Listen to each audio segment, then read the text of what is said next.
And I think that is why people consider or see the appeal of authoritarianism. And you see it a lot more in young people because they're saying they want to feel safe. And there's a lot of, you look at people under 55 versus people over 55 and how pessimistic those under 55 are, whereas opposed to those how optimistic people over 55 are in terms of their own lives, the country, and all that. And I think so. I understand it. Hopefully, it will pass as things fade. The only other comment I would make is I caution anyone to read too much into an election. Every president seems to overread an election.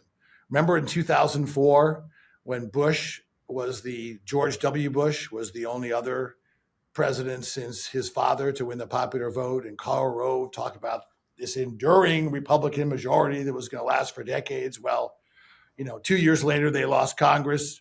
4 years later, Obama had, huge House majority and a filibuster-proof Senate. So I would caution the administration to not overread this. I think people voted, even a lot of people who supported Trump thought he was a threat to democracy, thought he was incredibly corrupt, but they were voting, frankly, more to say F you than they were to say thank you.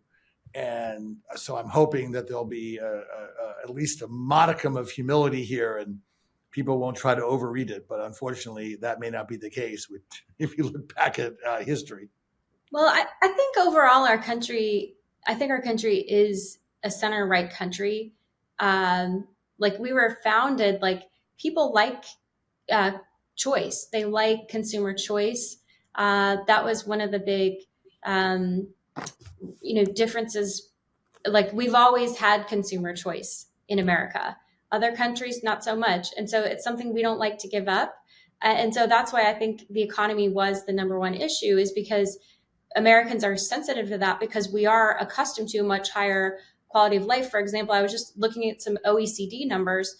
Our median household income, again, median, that's 50 percentile. So average, median, not even average, median. 50th percentile household in the US is 25% wealthier than the median German household and 60% wealthier than the median Italian household. And the United States, our stock exchange, for example, we have 65% of the market capitalization of the entire world in our stock market.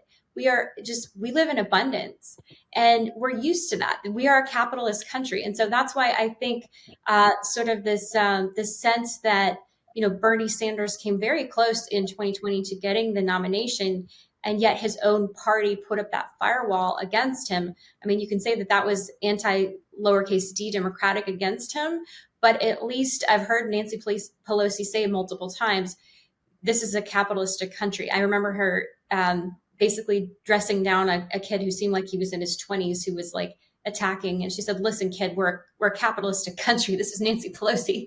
So I think the AOC types, and it's interesting, Dave, because you mentioned optimism, socialism and communism are inherently deeply depressing.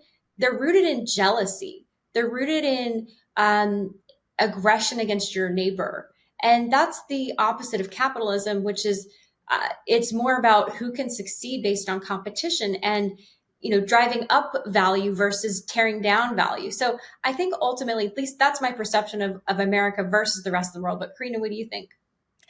Carrie, you're spot on. So there is this idea of a security blanket that communism provides. And I remember even growing up being indoctrinated to believe that as soon as you leave the borders of safety or the Soviet Union, you will be destitute. You will not make it in life. The government is here to provide everything for you. Why would you ask for anything more? And that's how they keep you. And that's how they keep you down from wanting to achieve more. And I think that's really sad. Again, this is why people flee their countries to come to America for opportunity, freedom, religious liberties, and the things that we sometimes take for granted on a regular basis, but the rest of the world doesn't quite have the ability to understand that this is what their potential is. And you notice people don't flee America. People flee to America. And I think that's a really important fact to understand, because everyone always says that, oh, with this election or whatever election, if they don't have favorable results, then they're going to go to Canada or move somewhere else. Well, good luck. Come back, come back when you're ready, and Bon voyage, we'll Oprah. we'll send you a one-way ticket. And I guess too with these communist countries and totalitarian regimes, we should do the same with this next generation and give them a taste of what real communism looks like and what it feels like, and experience it on a daily basis, not just go there for tourism and go into the big cities where they're just like, oh, wow, this is so great. Everyone's working together.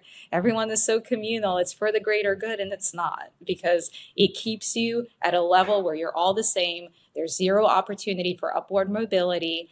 And, with that, they, as the authorities, are imposing on your everyday beliefs and freedoms. Well, I think another reason, and I always tell people this, is that whatever you think of Donald Trump, he is the symptom. He is not the problem. Populism gave us Donald Trump.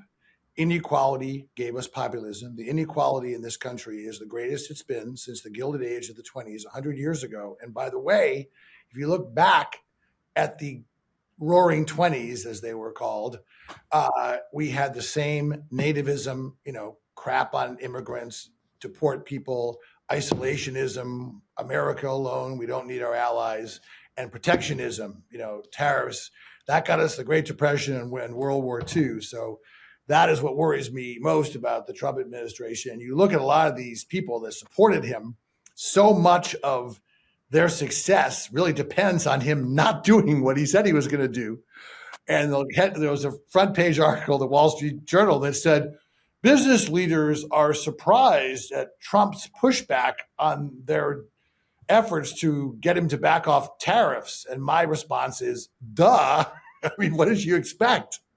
And I also would say, as far as opportunity, that dreadful tax act that you're supporting, Carrie, 81% of it went to the top 1%. And there's been an upward redistribution of wealth as a philosophy of the Republican Party. When we had the Gilded Age of the 20s, 100 years ago, we actually instituted policies to address it. We created an income tax, we created Social Security, we created banking regulations. You're seeing none of that now, and the country has become far more oligopolistic. Okay, and that costs the average American household $5,000 a year. And I'll give one example. Okay, in Europe, you have 10 airlines control 70% of the market, and they're all high service airlines. In the US, 4 airlines control 80% of the market, and not one of them can crack the top 30 in service. So this has been, I'm not blaming either party for this, but it's been a trend in American society that I think is very troubling. And that's why you've seen a lot of pushback and you've seen a lot of economic anxiety, because people think the system is rigged. And frankly, in many ways, it is.